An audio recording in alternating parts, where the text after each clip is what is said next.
In 1991, Michael Jordan's game transformed overnight, too sharply, too perfectly. To understand why, we're reopening the case. Was his dominance natural evolution, or does the evidence point to a deeper, hidden story? This video examines the clues behind Jordan's most mysterious season. Stat spikes, behavioral shifts, vanished weaknesses, and patterns buried in old footage form a puzzle. As we investigate each piece, one question emerges. Did 1991 reveal greatness or conceal something bigger?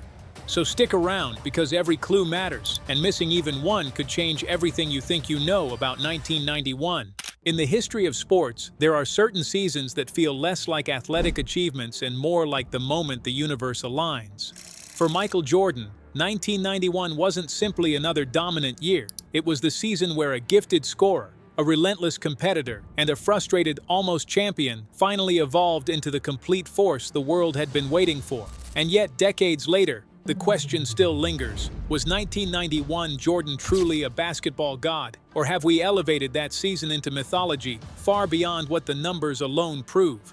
To understand the gravity of 1991, you have to rewind through the years of heartbreak that shaped it. Jordan entered the league in 1984 as a rookie who instantly shattered expectations, averaging 28.2 points per game and finishing third in MVP voting. By 1987, he became only the second player after Wilt Chamberlain to average over 37 points per game. In 1988, he won MVP and Defensive Player of the Year in the same season, a feat only Hakeem Olajuwon would later match. He led the league in scoring for 4 straight years. The talent was generational, the highlights were superhuman, and the fan base exploded. But for all the numbers, Michael Jordan faced a brutal and repeated truth. He could not beat the Detroit Pistons. 3 straight years, 1988, 1989, 1990, the Pistons threw him to the floor, pushed him out of the air, triple-teamed him, and forced him into exhaustion. Detroit's Jordan rules were not an idea. They were a full-team philosophy designed to wear down a man who seemed physically invincible. And it worked. Detroit eliminated Chicago 3 consecutive postseasons, winning back-to-back championships in the process. The narrative around Jordan hardened. Too athletic, too flashy, too obsessed with scoring, too unwilling to trust teammates. A spectacular individual who couldn't win the games that mattered. He heard it from the media, from rivals, from former players, and from fans who believed he was destined to become the next Dominique Wilkins. But something changed after the 1990 loss. The Bulls embraced the triangle offense under Phil Jackson and Tex Winter, not just as a system, but as a philosophy. Jordan, who had once believed that the fastest way to win was simply to do everything himself, slowly began to reshape his game. In 1991, his scoring dropped to 31.5 points per game, his lowest average in 5 years, but he became shockingly efficient, shooting 53.9% from the field, the highest of his career at that point. For a shooting guard who took thousands of mid-range jumpers, this level of accuracy was almost unheard of. Chicago didn't just beat Detroit, they dominated them. A clean 4-0 sweep. The Pistons, known for breaking opponents physically and psychologically, had no answer. Jordan averaged over 29 points on nearly 54% shooting, but more importantly, he controlled the pace of the entire series.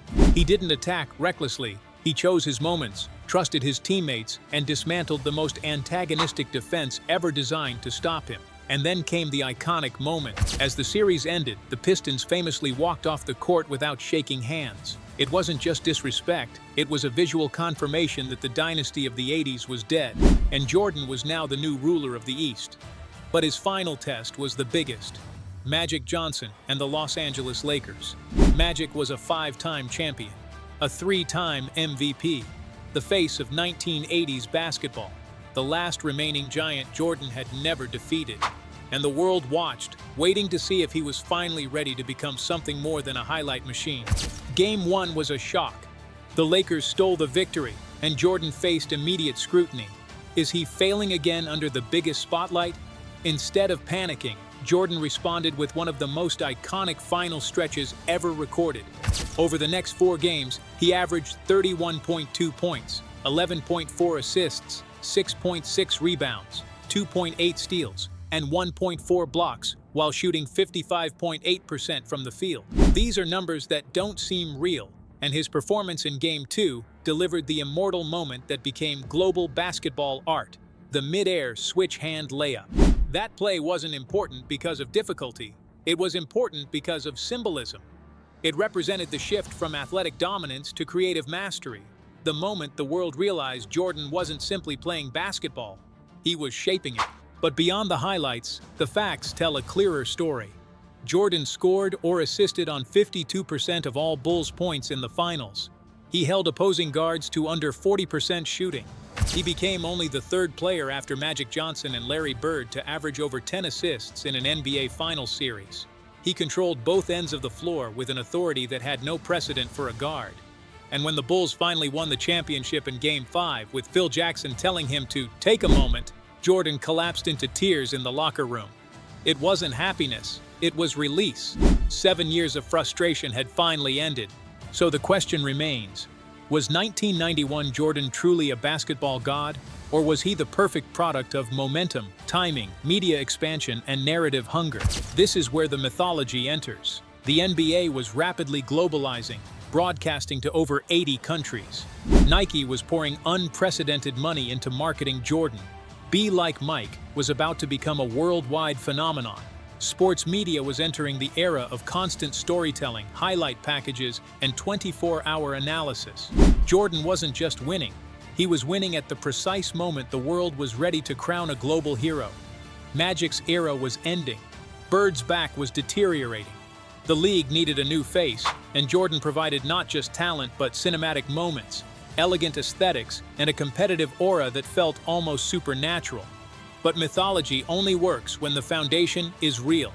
And in 1991, the foundation was undeniable. His PER, win shares, efficiency, defensive impact, leadership evolution, strategic adaptation, and finals performance were not exaggerations. They were historically elite. Statistically, 1991 may not have been his most explosive year, but it was the year he put everything together: scoring, efficiency, defense, passing, leadership, discipline, and championship execution. It was the year he became unbeatable from every angle. So was he a basketball god? Not in the supernatural sense, but 1991 was the closest a human being had come to mastering the sport on every level: physical, mental, emotional, strategic, and aesthetic. It was the season where a player reached near-perfect control over the game and made it look effortless. It was the moment where talent, timing, narrative, and global attention collided to create something bigger than basketball itself. And that is why 1991 Jordan feels divine, because he didn't just dominate the sport, he transcended it. If you want more breakdowns like this, subscribe now, because the next story might be even stranger than this one.